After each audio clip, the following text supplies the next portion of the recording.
Share ko lang pala sa inyo yung experience ko kahapon. Natutuwa lang kasi ako kasi itong nag-box si sir, sobrang ganda ng kanyang ng kanyang notes, no. Natutuwa ako sa notes niya kasi sobrang honest niya, tsaka in-inform niya agad yung kung sino man makukuha niyang rider na kung gaano siya kabigat, no. Kasi alam niya sa sarili niya na mabigat siya.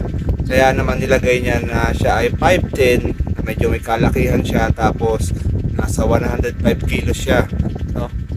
So nakakatuwa yun kasi yung rider nun is na aware agad, no, kung paano diskarte gagawin niya. Medyo mabigat siya siguro, no? Pero hindi naman dahil sa magdadagdag siya, no. Hindi naman dahil doon. Syempre alam niyo, nakakatuwa talaga yung ganong klaseng passenger na nag-notes agad siya ng ganong klase information, no.